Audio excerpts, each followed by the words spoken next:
So hello everyone. I just thought about making a small tutorial on how to change the lower control arms bushing, the front ones. So I thought about doing a little tutorial. This is not very complicated at all. And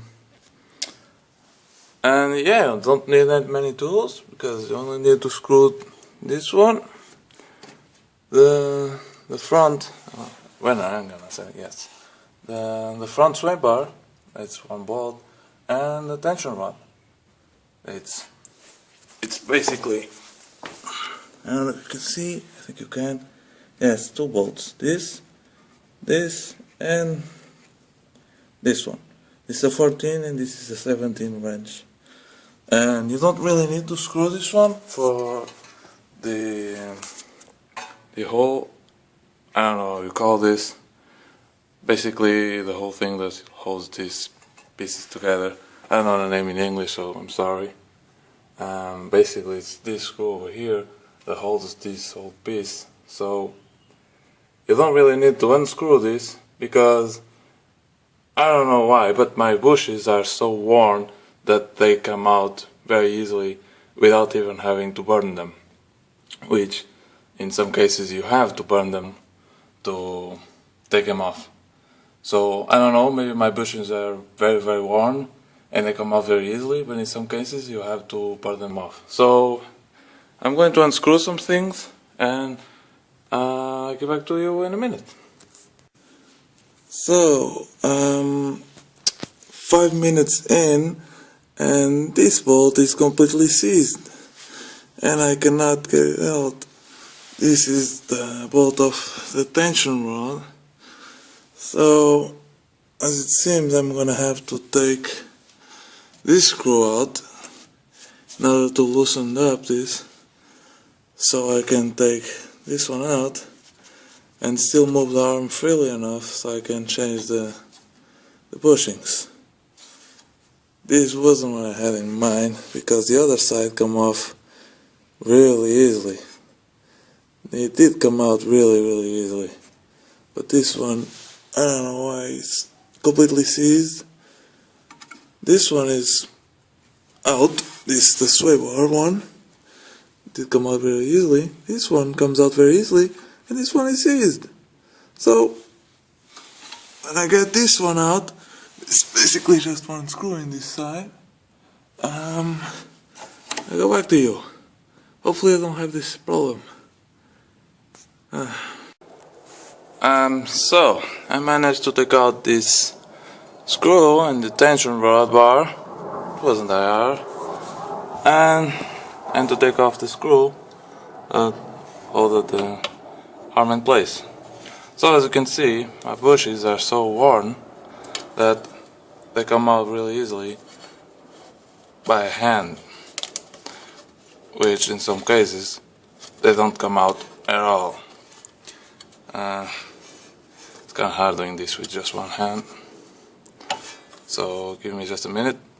So as you can see, the bushings are out, and it'll only take me 5 seconds to take them out. This was so worn out that it actually completely ripped when I pulled them. Yeah, this was getting my car all fucked up in the alignment and hitting my tires like crap. So no longer I have this problem because I'm going to replace them with these ones. These are some, I think they are Powerflex, maybe, yeah, no, Strong Flex, yes, polyurethane components. This is the supposed race ones because they're yellow and the red ones are for street, although the image doesn't show that. Doesn't matter. So there's a slight difference. This is a lot wider than this one, but the bushings are also straighter let's say they're thinner in this wall, while these ones are a lot thicker. So it means that it will last a lot longer, and because they're made of a very hard rubber, they won't worn out as easy as these ones. and hopefully this won't happen at all. So basically what you have to do is grease them up, and this already comes with grease inside, although I have grease, but I'm going to use this one because it's recommended and already came with bushes. So remember to lube the thing, lube them up, you know, really nice if you want them to stay in there and don't burn out as fast as these ones. And mainly for easy of use, you know, if you lube them up, it will be easy to stick in, you know, like everything in life. And make sure that your screw for this, let's say, steel spacer that comes with the bushes is as tight as this one, the stock one. So the stock one gets in and doesn't shake at all. I mean, at all. You know, I'm doing this with just one hand, but I know it doesn't shake because I found the same problem on the other side. And this one shakes a bit. You know, I know you can't see it. Maybe you can see it. No, you can, but I know it shakes a little bit. Basically what you can do is smack them with a hammer just a little bit. This will be a little bit all around to thinner the interior just a bit, so you don't have any slack on the screw. I know this sounds a little bit odd, beating up new things, but you know that this isn't perfect, and the bushes, you know, are the thing that matters the most. But this can't have any slack in the screw because it will lead to the same effect of having default bushes. So basically I already smacked them with a hammer, as you can see. It has this little dents, no, all over, but it's still running inside, of course. And this was enough, so it almost doesn't want to go inside now. You know, I have to do a little bit of strength to go inside. But this is good because there's no play arrow. So if you happen to find the same problem as me, just do this little trick with a hammer and we're good to go. So as you can see, they're already lubed.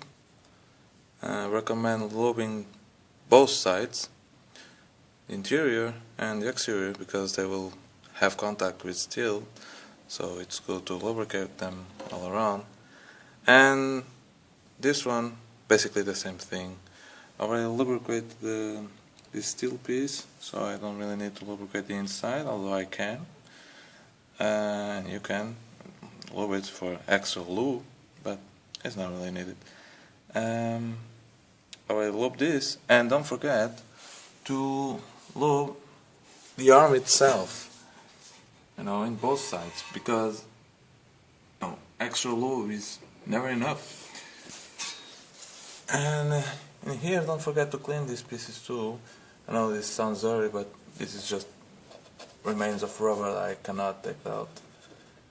And basically this side too. And then just stick them in the arm and put it back together. So basically I already installed the bushes. It wasn't that hard. And lube them up. I had to get a little bit more lube because the lube that they provided wasn't enough. Lube, when I say lube, I say grease. So sorry about that. Yeah, they're all installed. It's everything clean and ready to place. Don't forget to lube your screw too, you know, to avoid seizing. Seizing up, it's a very, very bad thing, and probably was what happened with this fucking screw. So yeah. Okay, so basically after 10 minutes of fighting with this tension rod, I found out that it's easier to screw this back on without this being on. Okay, so everything is in place now, and the only thing I have to do is screw everything back together. So, already done. They're already installed. I know you can see it because the bright yellow and it's kinda easy to see the grease and etc. So they're all in place. This is what it looks like. No slack at all. It's not worth checking it because there's no slack at all. And this is in place now. It's screwed. This is screwed too. Everything is screwed back together. So basically now you're done. I'm not gonna screw the wheels back on because I'm gonna place the wheel spacers. I don't know if it's worth doing a tutorial because there's so many online that I don't feel like doing one. So thank you for watching, and excuse me my English, but because my main language is not English, I'm still learning. If you see that I did something wrong in the video, or you have any better tips, just leave them in the comments. Thank you for watching, and goodbye.